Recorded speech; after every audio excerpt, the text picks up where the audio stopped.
আবু বকর সিদ্দিক রাদিয়াল্লাহু আনহু একদিন কি চিন্তা ছিল আখিরাতের ব্যাপারে, বসে আছে। এক লোক আসছে কাপড় নিয়ে, উনি কাপড়ের দোকানদারি করতেন, কাপড়ের ব্যবসা করতেন, রাষ্ট্রপতিও ছিলেন, কাপড়ের ব্যবসা করতেন। কাপড় পছন্দ হয়নি, কাপড়টা ফেরত নিলেন, টাকাও দিয়ে দিলেন। হাও মাও করে কান্নাকাটি। বলা হলো আবু বকর, সামান্য কাপড়ের জন্য তুমি কাঁদতেছো কেন? তিনি বললেন, না রে না, বুঝো না, আমার কান্না করার কারণ হলো, হেতু হলো, এই জন্য কাঁদতেছি। এই কাপড়ওয়ালা কাপড় পছন্দ হয় নাই, ফেরত দিয়ে আমার কাছ থেকে টাকা নিয়ে চলে গেল, হিসাব শেষ। কিন্তু আমি আবু বকর যখন দুনিয়া থেকে বিদায় নিয়ে আল্লাহর সামনে হাজির হব, আল্লাহ যখন আমাকে আড়ালে ডাক দিয়ে বলবেন, আবু বকর, এই যে তোমার নামাজ, এই যে তোমার জিহাদ, এই যে তোমার জান দান সদকাগুলো একটা আমার কবুল হয় নাই, আমি কবুল করে নাই, তুমি এগুলো ফেরত নিয়ে যাও। আমি আবু বকর সেই কঠিন দিনে আমি কোথায় যাব, এই চিন্তায় আমি কাঁদি। কি চিন্তা মাথায় নিয়েছে? ওমর ফারুকের মতো মানুষ বসে আছেন, একজন সাহাবী হাদিস বর্ণনা করছেন, যার মধ্যে চুল পরিমাণ অহংকার থাকবে, সে জাহান্নামী। ছোট্ট বাচ্চার মতো রাস্তায় পড়ে কাঁদলেন ওমর। বলা হলো, ওমর আপনি কাঁদলেন কেন? তিনি বলছেন, অর্ধ দুনিয়ার শাসন করতে আমি, গোটা পৃথিবীর মানুষ আমাকে খলিফা বলে ডাকে, আমার মধ্যে কেন যেন মনে হয় মাঝে মাঝে অহংকার মনে হয় ঢোকে, এই জন্য আমি কাঁদতেছি। আল্লাহ আকাশের দিকে দুহাত তুলে দোয়া করে বলছে, আয় আল্লাহ তাআলা, তোমার দরবারে ফরিয়াদ করি, আমি জানি না কি হবো, তুমি যদি গোটা দুনিয়ার সব মানুষকে জান্নাত দিয়ে যদি একজন ব্যক্তির জন্য জান্নাত ফয়সালা করে রাখো, আমার মন বলে, আমার দিল বলে, সেই জাহান্নামে একটা লোক যাও, আমি মনে হয় ওমর ছাড়া কেউ নাই। কি চিন্তা তাদের মধ্যে কাজ করেছে, কি নিজেকে নিয়ে তারা পেরেশান ছিলেন, আখিরাতের প্রস্তুতির জন্য কি দিওয়ানা ছিলেন। সাইয়েদনা আবু বকর সিদ্দিক রাদিয়াল্লাহু তাআলা দেশ চালান, রাষ্ট্র চালান, রাতের বেলা জনগণকে দেখার জন্য ঘর থেকে বের হন। এক রাতে ঘর থেকে বের হয়েছেন খালি পায়ে। ওমর ফারুক তাকে দেখে বলছেন, আমিরুল মুমিনিন, খালি পায়ে হাঁটতেছেন কেন? পাথরের সঙ্গে পা লেগে তো আপনার পা রক্তাক্ত হয়ে যাবে, চামড়া ফেটে রক্ত বের হয়ে যাবে। সাইয়েদনা আবু বকর বলছেন, ওমর রে, খনম জুতো পায়ে রাস্তায় যদি হাঁটি, পাথরের সঙ্গে ঘেঁষণ লেগে একটা আওয়াজ হবে, সে আওয়াজে যদি এই দেশের কোন নাগরিকের যদি বিনিদ্র জনের যদি ঘুমটা ভেঙে যায়, কিয়ামতের দিন আমি আবু বকর আমাকে আসামির কাঠ গড়ায় দাঁড়াতে হবে। একা একা খালি পায়ে হাঁটতেন, জনগণের ঘুম যেন ব্যাঘাত না হয়। আর আমার দেশে বিয়েতে আসলে পরে 3 ঘন্টার জন্য হাঁটি কোমর উল্টো চান্দাই করে হাইওয়ে বন্ধ আছে না নাই? এগুলো দেখতে আসে নাই, আর আমরা আর এগুলো দেখতে চাই না। আমরা নিজের চোখে দেখেছি মাহাথির মোহাম্মদকে মালয়েশিয়ায় নিজে শপিং করতেছেন, মার্কেটিং করছেন, একজন প্রেসিডেন্ট, একজন প্রধানমন্ত্রী, সামনে কেউ না পিছনে কেউ নাই, বউটা নিয়ে একা একা ঘুরতেছে। আল্লাহু আকবার। আধুনিক দুনিয়ার কথা বলছে। সামান্য 3 টাকার নেতা, আতিবাতি নেতা, সামনে 50টা হোন্ডা, পিছনে 50টা হোন্ডা, কিচ্ছু না। আছে না নাই? আসতে বলবেন না, আছে না নাই? এগুলো করা যাবে না, সাহাবায়ে কেরাম এগুলো করেন নাই। বরঞ্চ নেতাই বিপদ, আর যারা কর্মী তারা হচ্ছে নিরাপদ। সেই যুগে যারা নেতা হতেন তারা ভাবতেন আমার বিপদে পড়ছে, ওরা জোর করে নেতা বানাইছে, ঠিক কি না? আর এখন নেতা বানায় দিয়ে জনগণ থাকে কি বিপদে। কি বলেন বলেন বলেন, কষ্ট হচ্ছেন নাকি আপনারা? কতগুলো বলি কোনো কষ্ট হচ্ছে না তো? আমার নবীর সামনে এক সাহাবী বসে আছে, মনটা খুব খারাপ। রাসূল বলেন, তুমি ইসলাম কবুল করে মন খারাপ করো না। হুজুর, মন খারাপ করবো না, আমার মনটা ভালো নাই, কয়েকদিন যাবো। যে যাবো, সব তো করবো আমি, এখন কয়টা করি বলো, সমস্যা নাই তো? আমি কি আলোচনা চালাবো? এ বসে গিয়ে ঘরে করে যাবো না, কেউ ঘরে তো একজন উঠবেন না, এটা মোহাম্মদ করে বলছে, কেউ যাবেন না, আমরা সবাই থাকবো। জোরে বলি ইনশাআল্লাহ, জোরে বলি ইনশাআল্লাহ। জি, আপনি উঠবেন, আপনাকে দেখে আরেকজন উঠবে, মাহফিলের সৌন্দর্য নষ্ট হবে। আমার দিকে থাকা, আমার নবীজি বসে বলেন, সাহাবী, তুমি দিন গ্রহণ করার পরে তুমি কামনা করো, তুমি কি দিন গ্রহণ করে ঠকছো না? কেন ঠকি নাই, কিন্তু আমার কয়েক রাত যেমন ঘুম হয় না, একটা বিশাল টেনশন। আমার নবীজি আমার সবার সঙ্গে বেশি বেশি কথা বলতো, ওই ছোট বড়, কালো ধলা, এগুলো কোনো মানে বাস বিচার আমার নবীজির কাছে ছিল না। সবাইকে তিনি সমান চোখে দেখতেন। বলি আলহামদুলিল্লাহ। নেলসন ম্যান্ডেলাকে আমরা মৌনবাদী বৈষম্যের নেতা বলি, অথচ আমার নবী হলেন বিশ্বের সেরা সুপুরুষ, সুন্দর মানুষ। 100 জন জান্নাতি পুরুষের সমান শক্তি তাকে দেওয়া হয়েছে। সেই রাসূলের পাশে আমার রাসূল মুয়াজ্জিনের আসন অলংকৃত করেছেন একজন কৃষ্ণাঙ্গ গোলাম, যেটা গোলামকে দিয়ে বেলালকে বসিয়ে দিয়ে। আল্লাহু আকবার বলেন। বেলাল হচ্ছেন মুয়াজ্জিন আর ইমাম হচ্ছেন বিশ্বনবী। রাসূল বলেছেন কোন কালো ধলা এগুলো আরব আসামি কোন ডিফারেন্স করা যাবে না, সব কার বান্দা? আসতে বলবেন না, কার বান্দা? আল্লাহ। আমার নবীজি সবার সঙ্গে ফ্রি হয়ে কথা বলতেন। একদিন এক সাহাবীর সামনে দাঁড়ায় বলে, হুজুর আমার কিছু ওয়াজ আছে। কি ওয়াজ আছে বলো তো? সাহাবী বলে, হুজুর আমার ওয়াজ কি? আর যে সেই ওয়াজ নাকি?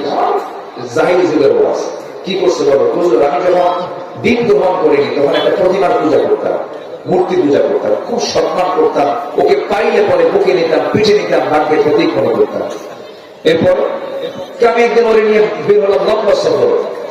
হঠাৎ করে আমার সৌর্য কাঠের চাপ চাপলো, প্রকৃতির ডাকের সারা দিয়ে আমি এখন মূর্তিটা নিয়ে কেমনে যাই? এটা তো সম্মানিত জায়গা, সম্মানজনক একটা ব্যাপার। আমি ওকে নিয়ে কেমনে আমি পেশাব করার জন্য যাই? করলাম কি একটা উঁচু জায়গায় রাখলো, উঁচু জায়গায় রেখে আমি আড়ালে চলে গেলাম। সৌর্য কাঠে কমপ্লিট করে সে আবার মূর্তিটা হাতের মধ্যে নীতি নিয়ে দেখি হুজুর ওর আপাত মস্ত একদম পুরো পানি দিয়ে ভেজা। তো ভাবলাম এই হুজুর রহমতের পানি, বরকতের পানি মনে করে আমি আমার জিহ্বাটা লাগায় দিলাম প্রতিমার গায়ে। দেখি আমটা গন্ধ।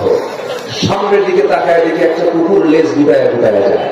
সাহাবীরা আওয়াজ দিয়ে হাসলেন, আমার নবী মুস্কি মুস্কি হাসি দিয়ে, এরপরে কি বলতো? এরপরে তো আসল কথা, বলো তো কি করছে বলো? হুজুর যখন দেখলাম যে কুকুর লেজ গুটায় যায় আমার এমন রাগ উঠলো, ভাবলাম তুই আমার কিসের রব?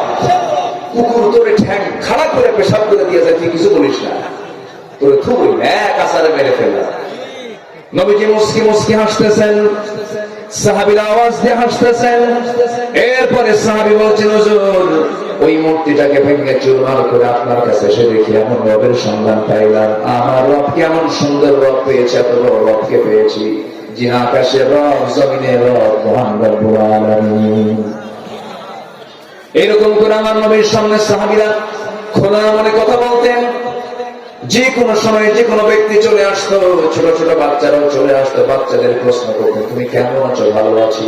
তোমার পাখিটা কেমন আছে?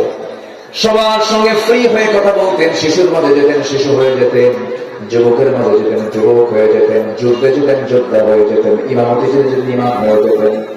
আমার নবীজি সামনে বসে থাকা ওই সাহাবীকে বললেন, সাহাবী তোমার মন খারাপ কেন? হাত গেড়ে দিয়ে বলছে, হুজুর চোখের পানি বন্ধ হচ্ছে না কেন? একটা কথা বারবার মনে হয়, কি করেছে বলো তো হুজুর? আপনি যদিও বলেছেন আমার সব গুনাহগুলো মাফ হয়েছে মানার জন্য, কিন্তু আমার মনে হয় একটা গুনাহ আমার মাফ হয় না। কি করেছে বলো হুজুর? নিজের হাতে নিজের মেয়েকে আমি খুন করেছি। আমার নবীজি বললেন, সাহাবী একটু বলো তো দেখি, শুনেছে এই কথা আমি বহু, এটা তোমার মুখ থেকে শুনতে চাই। নবীজি চুপ মেরে থাকলেন দীর্ঘ সময়। সাহাবী বললেন, হুজুর বইয়ের গর্ভে সন্তান 6 মাস। বউটাকে বললাম, বাবার বাড়ি চলে যাও, সন্তান ছেলে হলে নিয়ে আসবে, মেয়ে হলে জীবন্ত পুঁতে হত্যা করবে, এই অর্ডার দিলাম হুজুর। কিন্তু আমার বউ আমাকে না জানায় সন্তান মেয়ে হয়েছে।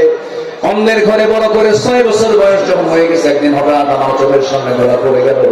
চট করে ধরলাম, চট করে ধরে আমার মতোই চোখ, আমার মতোই হাত, আমার মতোই পা, চট করে ধরে নিয়ে আমি স্ত্রীর সামনে হাজির করে বললাম, সত্যি করে বলো তো এই সন্তানটা কার? বউটা কাঁপতেছে আর বলছে, স্বামী আমার কতক্ষণ তথ্য গোপন করবো, এটা আমাদের সন্তান। আমি কিচ্ছু বললাম না, ঠান্ডা মাথার খনি বলে গেলাম। আমি আমার সন্তানকে মেরে ফেলবো তার টেকনিক করছি। সন্তান থেকে কোলের মধ্যে নিয়ে একটা চুমু দিয়ে আদর করে বললাম, মা রে তোর মা বড় পাষাণ মানুষ, তুই আমার কলিজার টুকরা মেয়ে, কিন্তু তুই তো আমাকে চিনিস না, আমি তোকে চিনি না, আমি তোকে খুব ভালোবাসি। মেয়েটা আমার কোলের মধ্যে বসে থেকে বলে, মা আমার বাপকে খুব ভালোবাসা, আমার বাবার কেন দুর্নাম করেছো তুমি? সন্তানের হৃদয়ের মধ্যে ঢুকে গেলাম আমি। পরের দিন বললাম, মা চলো তোমার নানির বাড়ি নিয়ে যাব। মেয়েটা বিশাল বড় আশা নিয়ে সুন্দর কাপড় চুপড় করে আমার সঙ্গে রওনা দিয়ে দিল। নানির বাড়ির দিকে রওনা দিলাম ঠিকই, কিন্তু মাঝখান দিয়ে ঘুরে আমি জঙ্গলের দিকে রওনা করলাম। জঙ্গল দেখি মেয়েটার মুখ ছোট হয়ে গেল। বলছে, মা বাবা আমি তো মার সঙ্গে এই দিক দিয়ে চলে গেছি বহুদিন, নানির বাড়ি তুমি এই দিকে যাও কেন? কিচ্ছু বললাম না।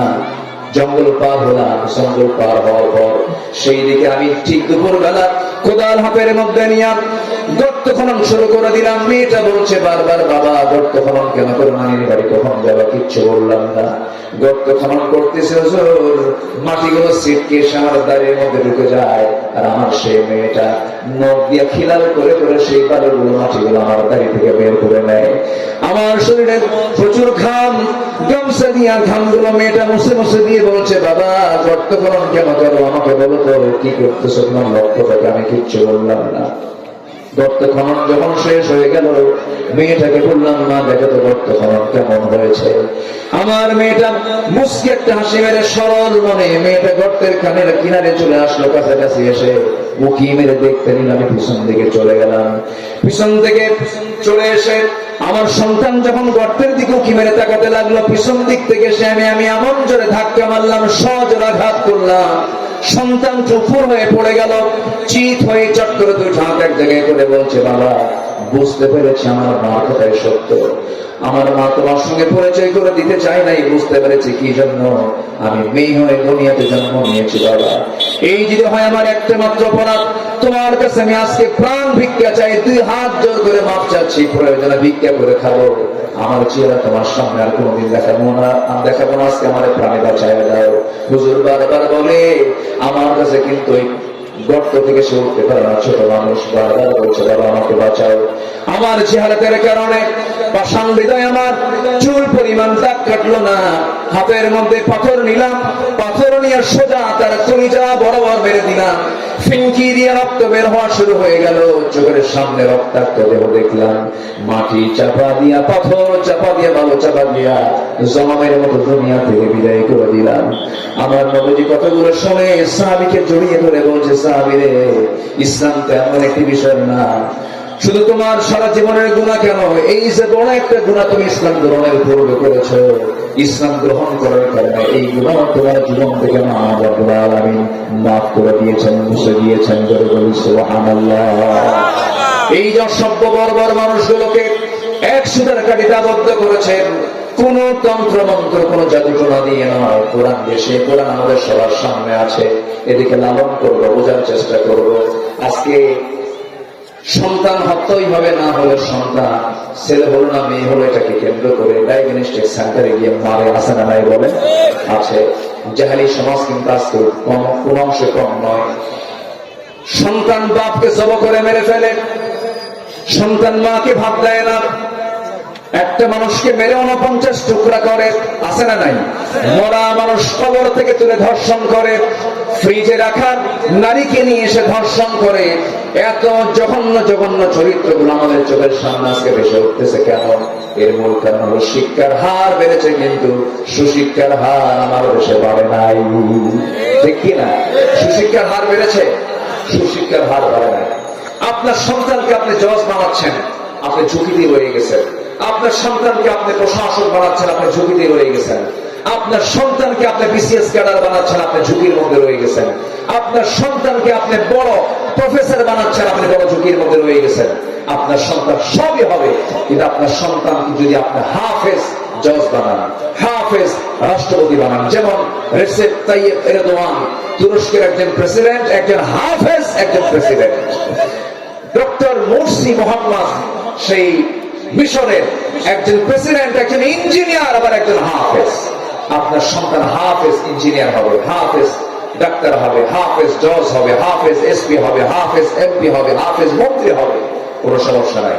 কিন্তু আমার দেশে কি সেই শিক্ষা কারিকুলাম আছে? আসতে বলবেন না আছে? আমি সবার জিজ্ঞাসা আহ্বান জানাবো, যা ভুল করেছি শেষ জীবনে আপনার চোখে যেন পানি আনতে না হয় সন্তানের জন্য। আপনি যেন সন্তানকে দেখে না ভয় পান, বুড়ো বয়সে আপনার সন্তান যেন আপনাকে দেখে ভয় পায়। এর জন্য সন্তানকে সবার আগে তুলে দিবেন কি? আসতে বলবেন, তুলে দিবেন কি? কোরআনের শিক্ষাকে দিয়ে দিবেন। আপনাদের দোয়ায় ফুফাও জানে, শরীফ ভাইও জানে, আফতার ভাইও জানে, আমি উত্তরবঙ্গে জাস্ট গেটওয়ে বলবো আমাদের শেরপুরকে। আমি শেরপুরের প্রাণ কেন্দ্র হসপিটাল রোডে আপনাদের দোয়া নিয়ে একটা মাদ্রাসা চালু করেছি, ওপেনিং করেছি। এটা আমি ঢাকাতে শুরু করতে পারতাম, শুরু করার ইচ্ছে ছিল 15 বছর আগে, কিন্তু পারি নাই ফেরেশতাদের কারণে। এই কথা কি বুঝতেছেন আপনারা? তো এখন শুরু করছি। তো আমার লক্ষ্য হচ্ছে একটা ছেলে ক্লাস 5 পাস করবে, 11 বছর শেষ হবে, হিফজও শেষ হবে। কেউ তো আলহামদুলিল্লাহ করবে। ক্লাস 5 শেষ হবে তার সিলেবাস। স্কুলে পড়লে তো তার ক্লাস 5 এমনি চলে যেত, কিন্তু আমার প্রতিষ্ঠান যেটা আমি প্ল্যান করেছি, যে ক্যারিকুলাম করেছি, তাদের লেখা হবে মাস্টার্স পাশের ছাত্রের মতো। ক্লাস 1 যে পড়বে তার লেখার নাম এবং 100% সহি তেলাওয়াত থাকতে হবে, এই চিন্তা মাথায় নিয়ে, এবং ইংরেজি আরবিতে তার স্কিল হবে, তার চরম দক্ষ হবে, আন্তর্জাতিক কম্পিটিশনে অংশগ্রহণ করতে পারবে। আমি আন্তর্জাতিক যারা হাফেজ হয়েছে, হাফেজ নাজমুস সাকিব, তারপরে জাকারিয়া, তাকরিম, আমি কয়েকদিন আগে আমি শেরপুরে নিয়ে এসেছিলাম ওদেরকে। ওরা বলছে হুজুর আপনার মাদ্রাসা আমার মাদ্রাসা, আমরা তো আমি সবার কিছু আহ্বান জানাবো, সন্তানকে আলেম বানান, সন্তানকে হাফেজ বানান, এরপরে জজ বানান, ব্যারিস্টার বানান, যে যেদিকে চলে যাক না কেন, ভিত্তিটা গোড়াটা হতে হবে ইসলাম না ইসলাম। ইসলাম আপনার সন্তানকে আপনি দিবেন শেরপুরে। আমি এখানে বলে যাবো যে শরীফ ভাই ছেলে চিন্তা করেছেন, আমি তখন বলে ফেললাম, কেন আছে আমার থানা তো একটু বলে ফেললাম। আল্লাহ তুমি সবার পিতাকে সুচিন্তার অধিকারী হওয়ার তৌফিক দান করুন, জোরে বলি আল্লাহুম্মা আমিন। সম্মানিত ভাইরা, 15টা কাজের আমি একটা কাজ কেবল সেরেছি, আর 14টা কাজ আমি আক্ষরিক ভাবে বলে শেষ করবো। সময় হাতে খুবই কম, আর মাত্র 10 মিনিট সময় আছে। এর মধ্যে দোয়া, এর মধ্যে কালেকশন কিছু করতে হবে মনে হয় না, এগুলো থাকে, এগুলো আছে, আমি এগুলো করবো। তো জাস্ট শর্টলি একটা লোক উঠবে না, এই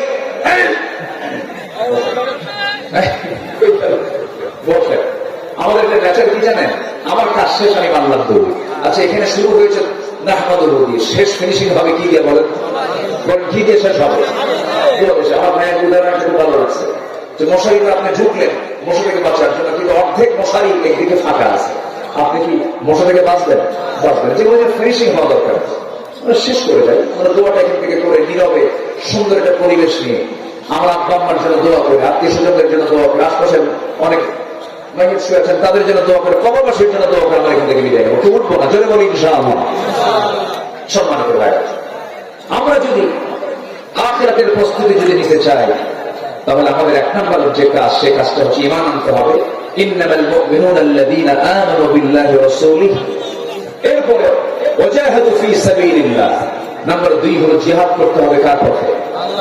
ইমানদার সেই ইমানদার যে জিহাদের তামান্না রাখে। নামাজ, রোজা, হজ, যাকাত, দান, সবকে সবাই করে, মুনাফিকও করে, কিন্তু ইমানদার জিহাদের তামান্না রাখবে, তার ঈমানটাও মজবুত থাকবে। কিন্তু মুনাফিক ঈমানের দাবি করবে, নামাজের দাবি করবে, কিন্তু জিহাদের ময়দানে যেতে পারবে না। এই কথা ক্লিয়ার? নাম্বার 3 হলো তাকওয়া অর্জন করতে হবে। নাম্বার 4 হলো ন্যায় প্রতিষ্ঠা, সদাচার প্রতিষ্ঠা করতে হবে। নাম্বার 5 হলো দ্বীনের আইনের যেটা সঠিক, এটা অর্জনের সবচেয়ে বড় চেষ্টা করতে হবে। নাম্বার 6 হলো অধিক সংখ্যক নেক আমল করতে হবে। গুনাহ তো হবে, কিন্তু নেকের পরিমাণটা কম হবে না বেশি হবে? বেশি হবে। এরপরে নাম্বার 7 হলো ধৈর্য ধারণ করতে হবে। এই যে এখন বসে আছেন, বসা আগে না ধৈর্য আগে? এই যে ধৈর্য নিয়ে বসে আছেন, এটা বিশাল কাজ। বিয়ে আগে না ধৈর্য আগে? বিয়ে আগে না ধৈর্য আগে? ব্যবসা আগে না ধৈর্য আগে? চেয়ারম্যান হওয়া আগে না ধৈর্য আগে? চেয়ারম্যান হওয়া যে কি কঠিন। চেয়ারম্যান যারা হয় তাদের চামড়া হয় গন্ডারের চামড়ার মতো, হাজারো গালি দিল মুসলিমেরা হাসে। ঠিক আছে, কোনো উপায় নাই। ধৈর্য দরকার, যে কোনো কাজ করতে গেলে ধৈর্য লাগে। আল্লাহ তাআলা আমাদের সবাইকে ধৈর্যশীল হওয়ার তৌফিক দান করুন। নাম্বার 8 হলো আল্লাহর উপরে ভরসা। ওয়া ইয়াতাওয়াক্কাল আলাল্লাহ ফাহুয়া হাসবুহ। নাম্বার 9 হলো দুনিয়ার ভোগ বিলাসে মত্ত না হয়ে আখিরাতকে আবাসের মূল লক্ষ্য বানিয়ে ফেলা। ওয়া ইন্নাদ দারাল আখিরাতা লাহিয়াল হায়াওয়ান। নাম্বার 10 হলো নিজকে এবং পরিবারকে জাহান্নাম থেকে বাঁচানোর চেষ্টা করা। নাম্বার 11 হলো তওবা করা। নাম্বার 12 হলো আল্লাহর পথে ব্যয় করা। নাম্বার 13 হলো শিরকের অন্তর্ভুক্ত সকল কাজ থেকে নিজেকে বাঁচিয়ে রাখা। নাম্বার 14 হলো ইসলাম ছাড়া, সিরাতুল মুস্তাকিম ছাড়া কোনো পথে না যাওয়া। নাম্বার একদম শেষ যেটা 15 হলো আনুগত্যের জায়গায় কোনো আপোষ নাই। আনুগত্য করতে হবে শুধুমাত্র দুজনকে। 1 নাম্বার কে? আল্লাহ। নাম্বার 2 হচ্ছে মুহাম্মদ সাল্লাল্লাহু আলাইহি ওয়াসাল্লাম।